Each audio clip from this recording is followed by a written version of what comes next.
नमस्कार स्टूडेंट्स, आज हम इस वीडियो में Gauss elimination method with partial pivoting करने वाले हैं। लास्ट वीडियो में हमने गॉस एलिमिनेशन मेथड किया था जिसका लिंक डिस्क्रिप्शन में है। अगर आपने वो नहीं देखा वीडियो तो उसको पहले देख ले ताकि ये समझने में आसान हो जाए। उसी को आगे बढ़ाते हुए हम इसमें पार्शियल पिवोटिंग करेंगे। तो जो हमारा सिस्टम था, लीनियर सिस्टम, वो ये था।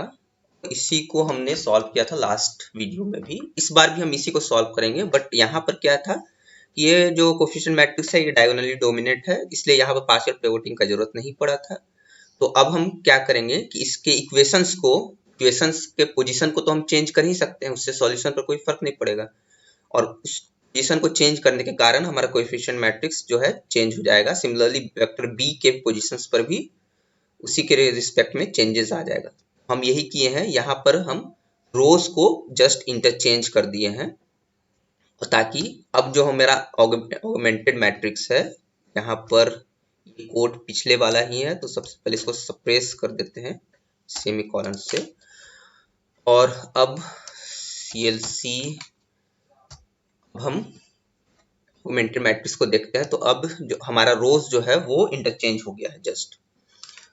तो अब हम यहाँ पर पार्शियल पिवोटिंग करना पड़ेगा सबसे पहले गॉस एलिमिनेशन मेथड के साथ, क्योंकि अब जो 1 1 पोजीशन पर जो एलिमेंट है वो इस कॉलम का हाईएस्ट एलिमेंट नहीं है। तो उसको करने के लिए हम यहाँ पर सबसे पहले एक नया सेक्शन बना के यहाँ पर स्टार्ट करेंगे कि उसको पार्शियल पिवोटिंग कैसे करें। तो इसमें हमारा एम क्या है कि सबसे पहले फर्स्ट कॉलम के सारे एलिमेंट्स को ऑब्जर्व करना है। इसमें से जो हाईएस्ट एलिमेंट है, जैसे 5 है यहाँ पर हाईएस्ट एलिमेंट, तो जो हाईएस्ट एलिमेंट है वो जिस रो में है उस रो को इंटरचेंज कर देना है फर्स्ट रो से। यही करते हैं पार्शियल पिवोटिंग। तो अब ये स्टार्ट करते हैं। तो सबसे पहले यहाँ पर हम क्या करेंगे कि हमको सबसे पहले ये जानना है कि वो हाईएस्ट एलिमेंट जो है फर्स्ट कॉलम में वो कौन सा है, उसका पोजीशन क्या है। तो उस पोजीशन वाले रो को इंटरचेंज करेंगे फर्स्ट रो से। तो इसके लिए हम लिखते हैं x1 y1 मैक्स एब्सोल्यूट, क्योंकि एब्सोल्यूट सेंस में हमको चेक करना है, बेसिकली देखना है कि एब्सोल्यूट वैल्यू किसका बड़ा है, माइनस से फर्क नहीं पड़ता। ए बी ऑगमेंटेड मैट्रिक्स, और ऑगमेंटेड मैट्रिक्स में कौन सा कॉलम चेक करना है, फर्स्ट कॉलम, तो कॉमा 1। और रोज कौन सा चेक करना है, फर्स्ट कॉलम का कौन सा रोज चेक करना है, तो 1 से लेके सारे रोज को चेक करना है। तो 1 2 n क्या है, n is the length of b। तो जो भी लेंथ है, मतलब जितने नंबर ऑफ रोज हैं उन सारे रोज को चेक करना है फर्स्ट कॉलम के। तो ऐसा करने से हम जब इसको रन करेंगे तो x1 के जगह पर मैक्सिमम वैल्यू देगा फर्स्ट कॉलम का, और y1 के जगह पर मैक्सिमम वैल्यू का जो पोजीशन है। जैसे इसको रन करते हैं हम, यहाँ पर हम देख सकते हैं कि x1 का वैल्यू 5 है, कि 5 हाईएस्ट एलिमेंट है इस कॉलम में एब्सोल्यूट सेंस में। यहाँ पर तो इनफैक्ट सभी पॉजिटिव है, तो कोई फर्क नहीं पड़ता एब्सोल्यूट बोलने का भी। y1 जो है वो 3 है, मतलब थर्ड पोजीशन पर, फर्स्ट कॉलम के थर्ड पोजीशन पर ये हाईएस्ट वैल्यू जो है लोकेटेड। तो इसका यूज करेंगे हम क्या करने में, इंटरचेंज करने में। तो अभी पता चल गया कि हाईएस्ट एलिमेंट कौन सा है। अब हमको जैसे ही पता चल गया कि हाईएस्ट एलिमेंट का पोजीशन थर्ड है, तो थर्ड कॉलम को इंटरचेंज करना पड़ेगा किससे, थर्ड रो को इंटरचेंज करना पड़ेगा फर्स्ट रो से। तो इंटरचेंज करने के लिए सबसे पहले हम क्या करेंगे, एक वेरिएबल डिफाइन करते हैं r1, और इसको हम इसमें क्या करेंगे, फर्स्ट रो जो है इस ऑगमेंटेड मैट्रिक्स का, ये वाला रो, इसको हम स्टोर कर देते हैं। तो ये r1 जो है स्टोर कर लिया ये फर्स्ट। तो देख सकते हैं रन करके कि r1 का जो वैल्यू आएगा वो ये आया, first row of the augmented matrix. And next इसके बाद r1 स्टोर हो गया। अब हमको क्या करना है कि ये थर्ड रो जो है इसको उठाकर हमको फर्स्ट रो पर रिप्लेस कर देना है। यानी हमको फर्स्ट रो को रिप्लेस करना होगा किससे, अभी जो हमारा थर्ड रो है उससे। थर्ड रो यानी y1 कॉमा कॉलम, क्योंकि y1 का वैल्यू तो 3 ही था। तो इस तरह से हम लिख सकते हैं। और ऐसा करने के बाद जब हम रन करेंगे तो हम देखेंगे कि जो फर्स्ट रो था, फर्स्ट रो की जगह पर थर्ड रो ऑटोमेटिक आ जाएगा। तो रन करेंगे तो देख सकते हैं कि फर्स्ट रो रिप्लेस हो गया थर्ड रो से। लेकिन अभी एक काम और करना है कि थर्ड रो की जगह पर हमको फर्स्ट रो डालना है। इसी के लिए हम ये R1 को स्टोर करके रखें। तो अब क्या करेंगे, सेमी कॉलन के नेक्स्ट लाइन में हम लिखेंगे AB, क्या करना है, थर्ड यानी Y1 को रिप्लेस करना है, Y1 वाले रो को रिप्लेस करना है किससे, R1 से। इसीलिए R1 को हम स्टोर किए थे। तो ऐसा करने पर जब हम रन करेंगे तो थर्ड रो जो है रिप्लेस हो जाएगा R1 से। और R1 है क्या, R1 ये। तो इसका मतलब फर्स्ट एंड थर्ड रो आपस में इंटरचेंज हो गया। रन करके देखते हैं कि आ रहा है कि देख सकते हैं लास्ट में कि ये थर्ड रो जो है रिप्लेस हो गया है फर्स्ट रो से। फर्स्ट रो ऑलरेडी रिप्लेस हो गया था थर्ड रो से। और ये मेरा फर्स्ट स्टेप कंप्लीट हो गया। पार्शियल पिवोटिंग में सबसे पहला स्टेप तो यही करते हैं कि फर्स्ट पार्शियल पिवोटिंग पिवट पोजीशन पर जो हाईएस्ट एलिमेंट को हम लाते हैं। और उसके बाद क्या करेंगे, उसके बाद ये ऑब्वियस है कि ये तो पहले हम क्लियर कर देते हैं CLC। उसके बाद ये रो एलिमेंट्री ऑपरेशंस करते हैं जो लास्ट वीडियो में हम किए भी थे। तो अब हम चाहते हैं कि second row and third row का जो पहला पोजीशन है पर एलिमेंट है उसको जीरो करे, ऐसा ऑपरेशन करें। तो इसको रन करेंगे जब, तो देख सकते हैं कि सबसे पहले यहाँ पर सेमी कॉलन हम अभी हटाए तो ये वाला ऑपरेशन हुआ R2 minus alpha times R1। तो इससे ये वाला जीरो हो गया। अल्फा का वैल्यू इसी तरह से चूज किए AB2,1 डिवाइडेड बाई AB11। और फिर नेक्स्ट स्टेप में ये जो है रो 3 में ट्रांसफॉर्मेशन किए बीटा के हेल्प से। तो यहाँ पर ये जीरो हो गया। तो फर्स्ट स्टेप तो हमारा कंप्लीट हो गया। इसमें वापस हम सेमी कॉलन लगा देते हैं क्योंकि अब इस आउटपुट का कोई जरूरत नहीं, और इसको कर देते हैं क्लियर। अब हम क्या करते हैं कि AB जो हमारा मैट्रिक्स है, AB वो है इस तरह का। एक्चुअली ये फाइनल वैल्यू AB का दे दे रहा है, हम ये नहीं चाहते हैं। तो इसको कुछ देर के लिए हम कमेंट कर देंगे और इसको भी हम कमेंट कर देंगे ताकि हम जितना चाह रहे हैं उतना ही आउटपुट शो करे। तो अब इसको रन करेंगे तो ये मेरा AB है। और यहाँ पर हम जैसे ही आउटपुट को लिखेंगे तो देख सकते हैं कि पहला स्टेप में क्या हो गया कि ये दोनों फर्स्ट कॉलम के सेकेंड और थर्ड पोजीशन पर जो एलिमेंट था वो जीरो हो गया। नेक्स्ट स्टेप क्या करते हैं, नेक्स्ट स्टेप में हम सेकेंड कॉलम को ऑब्जर्व करते हैं। और सेकेंड कॉलम को ऑब्जर्व करने के बाद हम चेक करते हैं कि सेकेंड कॉलम का सेकेंड पोजीशन और थर्ड पोजीशन को कंपेयर करते हैं 3x3 मैट्रिक्स में। और फिर कंपेयर करके एब्सोल्यूट सेंस में हम चेक करते हैं कि कौन सा वैल्यू एब्सोल्युटली मैक्सिमम है, और जो भी मैक्सिमम है उसको वापस से सेकेंड रो में रख देते हैं। जैसे कि यहाँ पर हम कंपेयर करेंगे -6.6 को और -2.8 को, तो ऑब्वियसली एब्सोल्यूट सेंस में ये वाला वैल्यू बड़ा है। तो सेकेंड रो को हम उठा के थर्ड रो को उठा के सेकेंड रो पर रख देंगे एंड सेकेंड रो को उठा के थर्ड रो पर, मतलब इंटरचेंज कर देंगे। और इस प्रोसेस में हम इसका कोई रोल नहीं है, मतलब हम इस एलिमेंट को ऑब्जर्व नहीं करेंगे फर्स्ट रो के एलिमेंट को। तो ये वाला काम अब हम यहाँ पर करते हैं। तो सेम ही प्रोसेस है, तो इसी को हम कॉपी करके यहाँ पर हम पेस्ट कर देंगे और वेरिएबल्स का नाम हम चेंज कर देंगे। हम लिख देंगे x2 y2। अब हमको सेकेंड कॉलम चेक करना है, तो यहाँ पर हम सेकेंड कोऑर्डिनेट के पोजीशन पर 2 रखेंगे। और यहाँ पर हम देख रहे हैं 1 to n, तो 1 to n हमको चेक नहीं करना है, हमको इसको नेग्लेक्ट करना है। सेकेंड कॉलम के सारे एलिमेंट्स को चेक नहीं करना है, फर्स्ट रो का एलिमेंट को इग्नोर करना है। तो इसके लिए हम 1 से ना शुरू करके हम 2 से शुरू करेंगे। तो यहाँ पर हम लिखेंगे 2 to n और सेकेंड कॉलम में देखेंगे।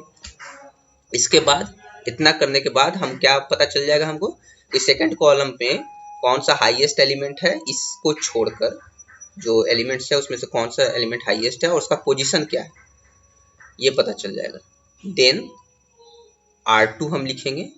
तो पहले इसको हम रन करके देख लेते हैं कि ये वैल्यू आ क्या रहा है। तो x2 का जो वैल्यू है 2.8 आ रहा है क्योंकि एब्सोल्यूट वैल्यू जो है वो 2.8 हाईएस्ट है। और इसका जो पोजीशन है y2 का वो 2 दे रहा है।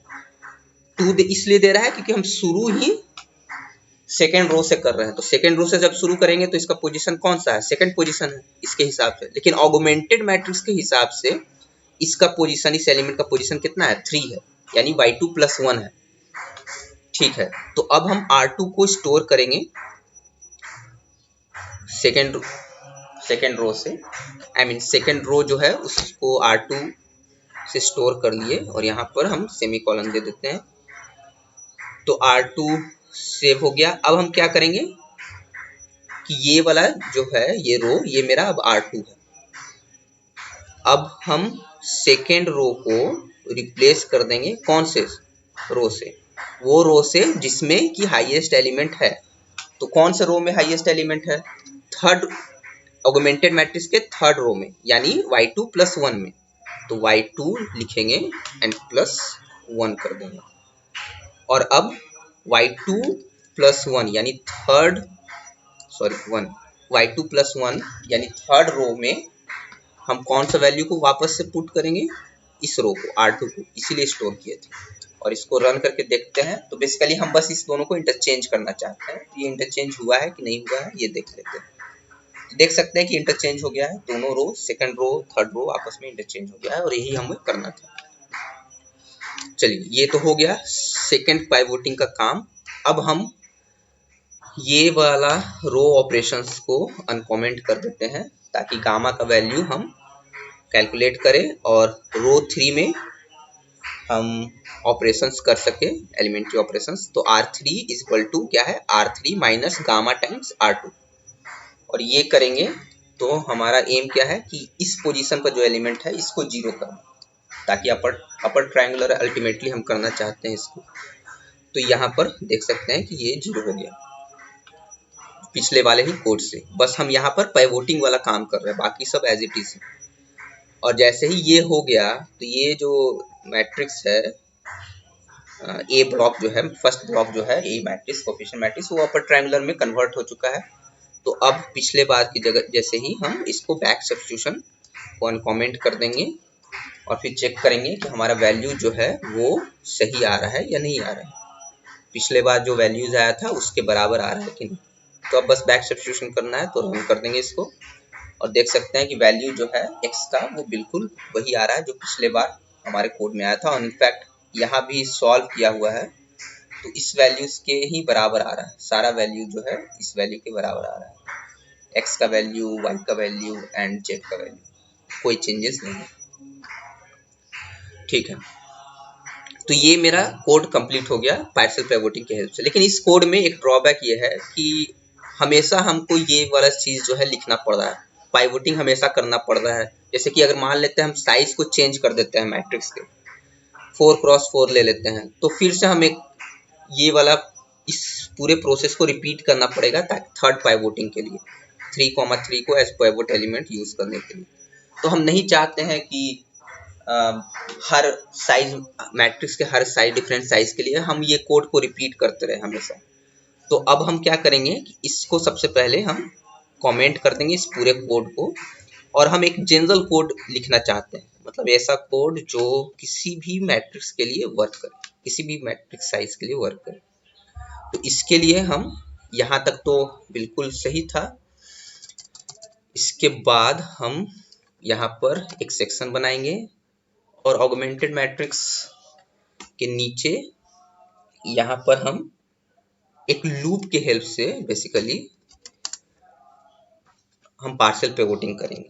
वो लिखेंगे j = 1 to n-1। n क्या है, n मेरा लेंथ ऑफ b है, यानी जो भी साइज है ऑगमेंटेड मैट्रिक्स का, जो जितने भी रोज हैं ऑगमेंटेड मैट्रिक्स के, बेसिकली वो j को हम रन करेंगे 1 से n-1 तक। और देन जो काम वहां पर कर रहे थे अभी थोड़ा देर पहले, वही काम करेंगे। xy को वैल्यूज देंगे मैक्स एब्सोल्यूट ऑगमेंटेड मैट्रिक्स, यहाँ पर कैपिटल A होगा, अदरवाइज एरर आ जाएगा क्योंकि मैटलैब केस सेंसिटिव होता है। j to n, j मतलब क्या है, j का वैल्यू 1 से स्टार्ट करते हैं अगर, तो जे का वैल्यू 1 से स्टार्ट करते हैं तो एक्स वाई क्या स्टोर करेगा, maximum of absolute of augmented matrix 1 से लेके n तक, कौन से कॉलम का, 1 कॉलम का। यही तो हमारा यहाँ पर था। अगर इसको हम ऑब्जर्व करें ये वाले चीज को, तो 1 अगर ले लेंगे हम जे के जगह पर तो सेम ही चीज आ जाएगा। यहाँ पर जे के जगह 1, जे के जगह 1, तो एज इट इज, कोई अंतर नहीं है। सिमिलरली 2 ले लेंगे अगर, तो x comma y max absolute A B 2 से लेके n तक कॉमा 2, यानी सेकंड कॉलम में वो हाईएस्ट एलिमेंट को सर्च करेगा फर्स्ट रो के एलिमेंट को छोड़कर। तो ये जो है ये बेसिकली ये वाला लाइन को ही हम लिखें। इस तरह से प्रोसेस चलते जाएगा n-1 तक। जैसे कि यहाँ पर n का वैल्यू कितना था, 3 था, तो 2 तक का जरूरत पड़ा था, सेकंड पाइवोटिंग तक का जरूरत पड़ा था। अगर n का वैल्यू कुछ भी हो, 5 हो, तो कितना जरूरत पड़ेगा, 5-1 तक का पाइवोटिंग का एलिमेंट की जरूरत पड़ेगा। इसलिए यहाँ पर n-1 लिया गया, एक कम लिया गया। अब इसके बाद जैसे ही एक्स वाई हो गया स्टोर, यानी हाईएस्ट एलिमेंट एक्स के जगह पर और हाईएस्ट एलिमेंट का पोजीशन, ये हो गया फिक्स। तो अब लिखेंगे r इज इक्वल्स टू, अब हम क्या करना चाहते हैं कि जिस भी पोजीशन पर, पहले तो हम jth एलिमेंट को स्टोर करना चाहते हैं ताकि हम जिस भी पोजीशन पर हाईएस्ट एलिमेंट है उसको jth रो से हम इंटरचेंज कर सके। तो लिखेंगे j, यही काम कर रहे थे, j इक्वल टू 1 कर रहे थे, तो यहाँ पर ये वाला प्रोसेस अप्लाई हो रहा था। सॉरी ये नहीं, ये r1 equal to A B 1 comma semicolon, वहां पर फर्स्ट रो को स्टोर कर रहे थे, यहाँ पर हम jth रो को स्टोर कर रहे हैं। अब क्या करना है, ए बी हम चाहते हैं कि जो भी पोजीशन है, जिस भी पोजीशन पर हाईएस्ट एलिमेंट बैठा हुआ है, उस पोजीशन वाले रो, पूरे रो को हम इंटरचेंज करना चाहते हैं jth रो से। तो देख सकते हैं कि जब j का वैल्यू 1 था, हम क्या किए थे, ए बी वाई -1, सॉरी ये ए बी 1 से लेके कॉलम मीन फर्स्ट रो को हम इंटरचेंज कर दिए थे वाई 1th, फर्स्ट रो को इंटरचेंज कर दिए थे वाई 1th रो से। तो अब यहाँ पर jth कॉलम को इंटरचेंज करना है, आई मीन jth कॉलम को, jth sorry not column, bar bar column बोल दे रहे हैं, jth रो को जो है वो रिप्लेस करना है कौन से रो से, वो रो से जहां पर हाईएस्ट एलिमेंट जो है वो बैठा हुआ है, उस रो से। लिखेंगे ए बी वाई कॉमा 1। जैसे ही j का वैल्यू 1 होगा तो ए बी 1 मतलब फर्स्ट रो असाइन कर दे रहे हैं कौन सा, y comma yth row, sorry not y comma 1, yth row assign कर दे रहे हैं। तो यहाँ पर ये वाला लाइन से हम कंपेयर करके देख सकते हैं। लेकिन जैसे ही j का वैल्यू 2 होगा, ये क्या हो जाएगा, ए बी 2 मतलब second row equal to A B, यहाँ पर क्या करना होगा, क्योंकि जब हम सेकेंड कॉलम में करते हैं, यहाँ पर हम देख सकते हैं कि जब लास्ट टाइम किए थे तो यहाँ y2 में +1 ऐड करना पड़ा गया था, क्योंकि सेकेंड रो में, सेकेंड कॉलम में जब हम करते हैं तो फर्स्ट कॉलम के एलिमेंट को नेग्लेक्ट करते हैं और इस दोनों को लेते हैं, तो y2 का जो भी पोजीशन होता है उसमें एक ऐड करना पड़ता है, क्योंकि हम ऑगमेंटेड मैट्रिक्स के रिस्पेक्ट में देख रहे हैं। सिमिलरली अगर थर्ड कॉलम में करेंगे तो y2 +2 करना पड़ेगा, क्योंकि उस सेंस में, उस केस में हम पहला दोनों रो के एलिमेंट्स को नेग्लेक्ट करेंगे। तो इस तरह से हम jth पोजीशन पर जब होंगे तो j-1 ऐड करना पड़ेगा। तो यहाँ पर हम ऐड करेंगे j-1। अब देख सकते हैं j का वैल्यू 1 होगा तो 1 - 1 0 हो जाएगा, तो y आ जाएगा। j का वैल्यू 2 होगा तो 2 - 1 यानी y + 1। j का वैल्यू 3 होगा तो y + 2। इस तरह से ये चलते जाएगा। तो ये काम हो गया, jth रो के जगह पर हम y + j-1th रो को लिख दिए। और अब क्या करेंगे कि ये जो y + j-1th रो है, इसको हम रिप्लेस कर देंगे r से, rth रो, जो भी r वैल्यू स्टोर किया मतलब jth रो से। यही काम पहले भी कर रहे थे, यहाँ पर हम देख सकते हैं ये काम कर रहे थे, तो यहाँ पर ये चीज जो है ये ऑटोमेटिक कंप्लीट हो गया। तो ये जो भी प्रोसेस था पिवोटिंग का वो कंप्लीट हो गया और यहाँ पर कर देंगे एंड। लेकिन एक चीज अभी और करना बाकी है और वो ये है कि हर टाइम में हम ये वाला जो प्रोसेस कर रहे थे पिवोट एलिमेंट वाला, जैसे यहाँ पर किए थे 1,1 को पिवोट एलिमेंट चूज किए थे, देन यहाँ पर ये वाला प्रोसेस किए थे, तो इसको भी हम लूप के फॉर्म में कर सकते हैं ताकि हमको बार बार साइज मैट्रिक्स के साइज चेंज करने पर वैल्यू में लिखना ना पड़े मैटलैब में हर बार 3,3 के लिए अलग से लिखना पड़े, ऐसा ना करना पड़े। तो यहाँ पर हम दूसरा इंडिसेस यूज करेंगे आई इक्वल टू, जब j का वैल्यू 1 होगा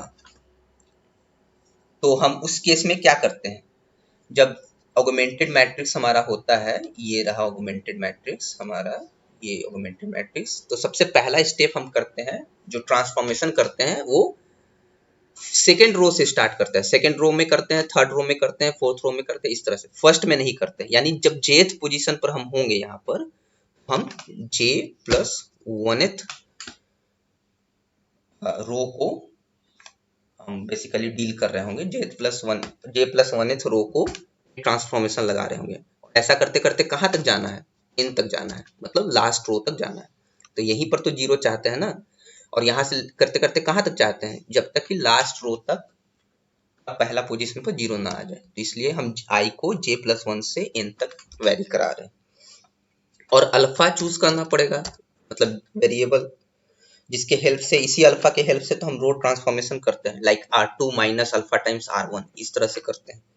तो अल्फा जो होगा हमारा वो इस टाइम में अब क्या होगा, alpha equal to A B I comma J divided by A B J comma J. जैसे कि अगर हम देखें j का वैल्यू 1 है, ये वाला प्रोसेस कंप्लीट हो जाएगा, इसके बाद i का वैल्यू 2 से रन करेगा n तक के लिए। i का वैल्यू 2 होगा, अल्फा का वैल्यू क्या होगा, A B 2,1 divided by A B 1,1। First step में हमारा अल्फा का जो वैल्यू था वो बिल्कुल यही था, इसीलिए ऐसा लिखे। सिमिलरली यहाँ पर j इक्वल टू 1 के लिए ये लूप तब तक चलता रहेगा जब तक कंप्लीट ना हो। तो यहाँ पर एक्चुअली हम फॉर लूप यूज करना चाहते हैं, फॉर लिख देते हैं।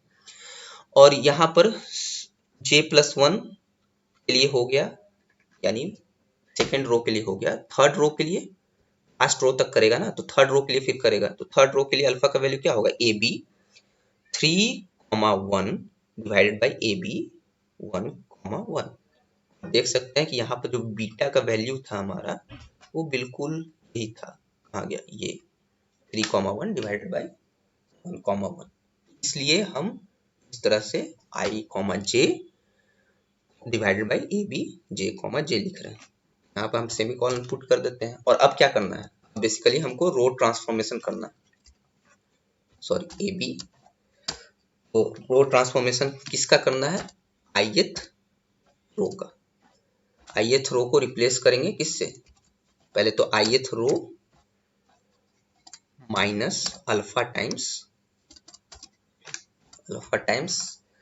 किससे करेंगे, jth रो से, ए बी, क्योंकि जो हाईएस्ट एलिमेंट होगा वो jth रो पर होगा, इसीलिए हम पार्शियल पिवोटिंग इसी तरह से किए हैं। इसको j कॉमा कॉलन कर देंगे और अब इसको बंद कर देंगे। तो यहाँ पर क्या हो गया कि ith रो को रिप्लेस कर रहे हैं ith rho minus alpha times jth रो।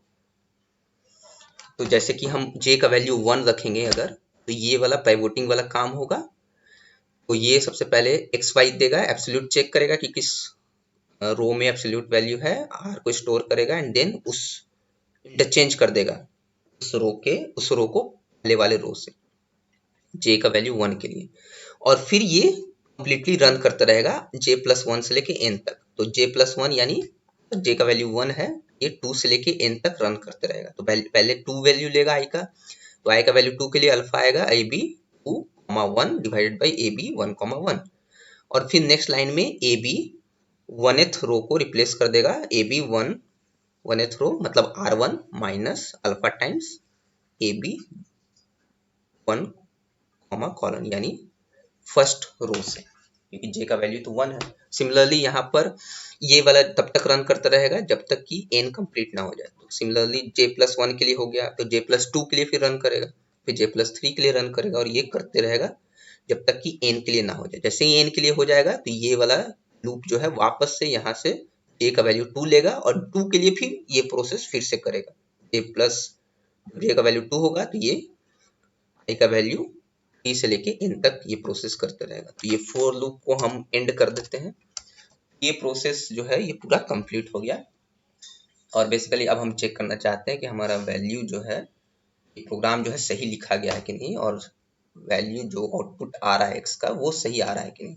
तो पहले तो ये आया था, अब हम CLC दे देते हैं और इसको रन करते हैं, चेक करते हैं कि सेम आंसर आ रहा है कि नहीं। तो देख सकते हैं कि सेम आंसर आ रहा है, और ये AB इसलिए आ रहा है क्योंकि हम यहाँ पर आउटपुट को सप्रेस नहीं किया। ये जो ऑगमेंटेड मैट्रिक्स है, अगर इसको हम सप्रेस कर दें सेमीकोलन यूज करके, देन अगर रन करें तो CLC रन, सिर्फ x का वैल्यू आ रहा है।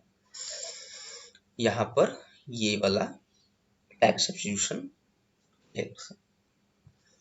तो ये मेरा कोड जो है अब कंप्लीट हो गया। लेकिन अभी इसमें थोड़ा सा और इम्प्रूवमेंट करना चाहते हैं। हम चाहते हैं कि जो मैट्रिक्स ये हम ले रहे हैं और जो बी वेक्टर ले रहे हैं ये हम यूजर से ही मांगे, ताकि ये थोड़ा यूजर फ्रेंडली हो जाए। तो लिखेंगे a इज इक्वल्स टू, इसको हम कमेंट कर देते हैं सबसे पहले, एंड इसको हम लिखते हैं a is equal to input. हम इनपुट मांग रहे हैं यूजर से, input enter the coefficient matrix, और ये यूजर से मांगेगा कोएफिशिएंट मैट्रिक्स। देन हम बी वेक्टर लिखेंगे, इसी को कॉपी करके पेस्ट कर देते हैं, एंड यहाँ पर लिखते हैं enter the right hand side vector, RHS vector. तो दोनों ये यूजर से ही मांगेगा। तो अब हम जब इसको रन करेंगे, रन करते हैं, देखते हैं कि मांग रहा है इंटर द कोएफिशिएंट मैट्रिक्स। तो कोएफिशिएंट मैट्रिक्स, यही वाला कोएफिशिएंट मैट्रिक्स को हम यहाँ पे ही लिख देते हैं। सबसे पहले तो 1 -3 -1 सेमीकोलन 2 -1 -3 सेमीकोलन 5 -1 -2। तो ये मेरा कोएफिशिएंट मैट्रिक्स हो गया। इसको रन किए तो ये मेरा कोएफिशिएंट मैट्रिक्स आ गया। अब राइट हैंड साइड वेक्टर मांग रहा है, तो राइट हैंड साइड वेक्टर इसी को कॉपी करके एज इट इज यहाँ पर पेस्ट कर देते हैं। तो ये मेरा राइट हैंड साइड वेक्टर है, और जैसे इंटर करेंगे अब ये x का वैल्यू कैलकुलेट करेगा। तो x का वैल्यू ये मेरा b हो गया, और x का वैल्यू अगेन देख रहे हैं कि सेम ही आ रहा है ऑब्वियसली। अंतर क्या हो गया कि a और b जो है वो यूजर से मांग रहा है इनपुट, हमको यहाँ पर कोड में कुछ चेंजेस नहीं करने का जरूरत है। ठीक है, ये तो हो गया। लेकिन अब क्या हम देखना चाहते हैं कि ये 4x4 मैट्रिक्स के लिए वर्क करेगा या नहीं करेगा। तो CLC इसको रन करते हैं, हम 4x4 मैट्रिक्स डालते हैं यहाँ पर, रैंडम कोई भी 4x4 मैट्रिक्स। ये मेरा 4x4 कोएफिशिएंट मैट्रिक्स है, और ये भी हम जो वेक्टर b है इसको भी 4x1 रैंडम वेक्टर डालते हैं। तो जैसे इंटर पुट करेंगे तो देख सकते हैं कि b का वैल्यू ये चूज किया है, x का वैल्यू जो आया है वो ये आया है। अब हम चेक करना चाहते हैं कि जो x का वैल्यू आया है ये a इनवर्स b के बराबर है भी क्या नहीं। तो चेक करेंगे a inverse a times b, और प्रेस करेंगे इंटर। तो जब इंटर प्रेस करेंगे तो हम देख सकते हैं कि लास्ट एलिमेंट सेम है, सेकंड लास्ट एलिमेंट भी सेम है, थर्ड लास्ट एलिमेंट भी सेम है, लेकिन फोर्थ लास्ट एलिमेंट में गड़बड़ी है। ऐसा इसलिए हो रहा है क्योंकि हम जो बैकवर्ड सब्स्टिट्यूशन किए थे लास्ट टाइम में, वो इस बात को ध्यान में रख के किए थे कि हमको 3x3 लीनियर सिस्टम को ही सॉल्व करना है। तो यहाँ पर जब i का वैल्यू 1 तक पहुंचेगा ये, तो i का वैल्यू 1 के लिए क्या होगा, ab 1 comma and minus ab 1 comma 4 times x4। इस तरह से करते करते एक एलिमेंट जो है वो छूट जा रहा है यहाँ पर। तो उसको हम कवर करने के लिए क्या करेंगे, जैसे कि 4x4 सिस्टम रहेगा तो x1 जब हम कैलकुलेट कर रहे होंगे तो x1 कैलकुलेट करने के लिए क्या करना पड़ेगा? सबसे पहले b1 minus a12 x2 minus a12 a2 31 x3 minus a41 x4 ये करना पड़ेगा। लेकिन यहाँ पर तो तीन ही एलिमेंट है, एक ये हो गया b1 का काम करेगा, ये b1 माइनस दिस, तो एक एलिमेंट और मिसिंग है, इसी के कारण ये एरर आ रहा है। तो ये जो बैक सब्स्टिट्यूशन था ये एक जनरल बैक सब्स्टिट्यूशन नहीं है, तो इसको हम पहले तो कमेंट कर देंगे। और हम चाहते हैं कि एक जनरल ऐसा कोड लिखें जो जनरल ट्रू हो किसी भी मैट्रिक्स के साइज के लिए। तो उसके लिए हम इसको अनकमेंट करेंगे। यहाँ पर क्या हो रहा है बेसिकली ये समझाते हैं कि x1 जब हम कैलकुलेट यहाँ पर कर रहे हैं तो ये क्या कर रहा है, ये तो एज इट इज सेम ही है, ये b1 माइनस तक सेम है। अब यहाँ पर जब i इक्वल टू 1 होगा तो ab ये वाला क्या होगा 1, ab1 कॉमा 2 से लेके n तक पूरा वेरी करेगा। जैसे अगर n का वैल्यू 4 है, 4x4 साइज लेना मैट्रिक्स, तो ये पूरा का पूरा जो ab i i प्लस 1 से लेके n तक है, ये एक रो वेक्टर देगा, रो वेक्टर क्रिएट करेगा i का वैल्यू 1 1 प्लस 1 यानी 2 से लेके 4 तक, और उसमें मल्टीप्लाई करेंगे फिर से एक कॉलम वेक्टर को जो कि i प्लस 1 से शुरू होके n तक जाएगा। तो अब जो यहाँ पर एक एलिमेंट छूट रहा था वो नहीं छूटेगा। जैसे 4x4 अगर हम करते भी हैं, यहाँ पर ये जो है ये पूरा का पूरा एक रो वेक्टर है जो कि सेकेंड पोजीशन से स्टार्ट होके लास्ट तक जा रहा है n तक, और ये जो है ये मेरा एक कॉलम वेक्टर है जो कि i प्लस 1th पोजीशन से लेके n तक पूरा का पूरा जा रहा है, और ये दोनों मल्टीप्लाई होगा तो ऑब्वियसली एक स्केलर आएगा, और इसी स्केलर को हमको सब्ट्रैक्ट करना है A B I minus and से। तो अब ये जो कोड है ये कंप्लीट हो गया, बैकवर्ड सब्स्टिट्यूशन इन जनरल हो गया। यहाँ पर तरह यहाँ पर कोई मिसिंग टर्म नहीं, तो यहाँ पर हम इसको सेव करके रन करेंगे CLC। अब हम चेक करना चाहते हैं कि अब वापस से वो फर्स्ट कंपोनेंट में जो आंसर डिफरेंट आ रहा था वो सेम आ रहा है या नहीं। तो 4,4 का कोई भी रैंडम मैट्रिक्स जनरेट कर लिए, और राइट हैंड साइड वेक्टर में भी हम कोई रैंड 4,1 वेक्टर जनरेट कर लिए, और इसको जब रन करेंगे ये मेरा x का वैल्यू।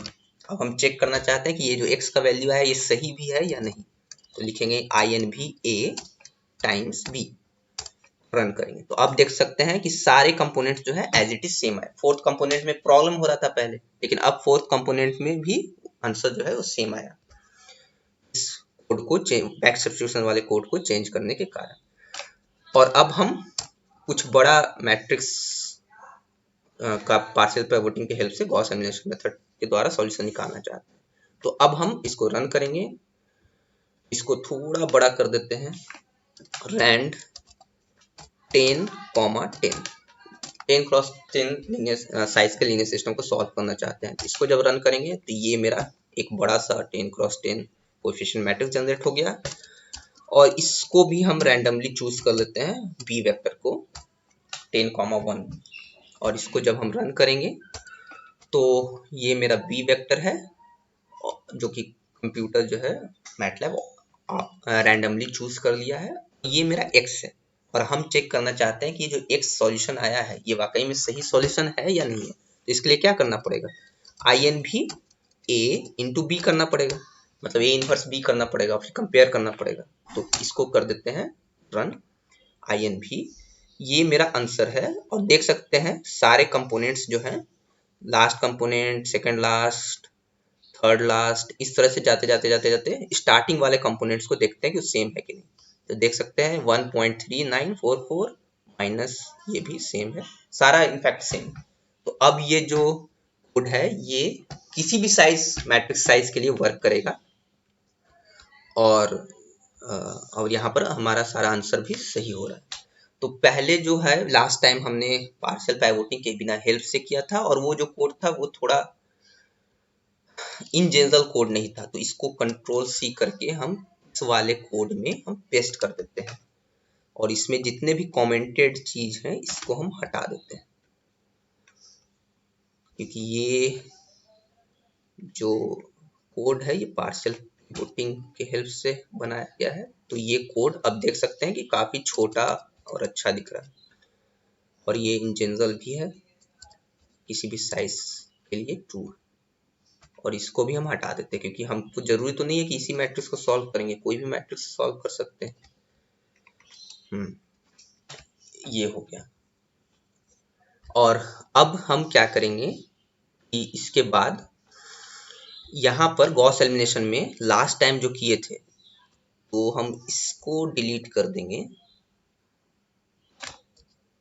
और इसको भी डिलीट कर देंगे, क्योंकि बैक सब्स्टिट्यूशन हम इन जनरल चाहते हैं। और यहाँ पर पार्शियल पाइवोटिंग का जरूरत नहीं है इस वाले सेक्शन में, इस पार्शियल पाइवोटिंग वाले सेक्शन को हम हटाना चाहते हैं, तो इसको हम हटा देते हैं, बाकी सब एज इट इज रहेगा। और ए और बी वेक्टर को भी हम हटा देते हैं। तो अब ये मेरा कंप्लीट कोड है, जो कि काफी अच्छा दिख रहा है और छोटा भी है। इसको हम, ये रहा विदाउट पार्शियल पाइवोटिंग, और विथ पार्शियल पाइवोटिंग मेरा कोड ये है, जिसमें एडिशनली हम बस ये काम किए। तो अभी इसको रन करके देखते हैं, आई होप कि कोई एरर ना आए। इसको रन करते हैं, कोफिशिएंट मैट्रिक्स मांग रहा है, तो कोफिशिएंट मैट्रिक्स हम देंगे रैंडम 15,15, वेक्टर देंगे रैंडम 15,1, यानी 15 क्रॉस 1 का एक वेक्टर जनरेट करेगा, और ये आउटपुट देगा x का। और जब INV चेक करेंगे, क्रॉस चेक कि ये सही है या नहीं, तो कंपेयर कर सकते हैं इस एलिमेंट्स, तो इस आंसर्स को इस एलिमेंट से, तो देख सकते हैं कि सारे जो एलिमेंट्स हैं वो सेम ही, सारे कंपोनेंट्स। ये मेरा कंप्लीट विदाउट पार्शियल पाइवोटिंग के हेल्प से आंसर आ गया, और इस ये वाले कोड में हम पार्शियल पाइवोटिंग कर रहे हैं, जहां पर हम ये एडिशनली किए। तो नेक्स्ट एक्चुअली हम चाहते थे कि गॉस जॉर्डन करने से पहले एक जनरल कोड बनाया जाए गॉस एलिमिनेशन का, क्योंकि पिछले वाले कोड में ये एक ड्रॉबैक था कि जनरल कोड नहीं था। तो ये मेरा कंप्लीट हो गया गॉस एलिमिनेशन विद पार्शियल पाइवोटिंग। अगर वीडियो पसंद आया हो तो लाइक शेयर एंड सब्सक्राइब जरूर करें, और अपने फ्रेंड्स के साथ शेयर भी करें, ताकि जरूरतमंद के पास ये वीडियो पहुंच सके। Thank you.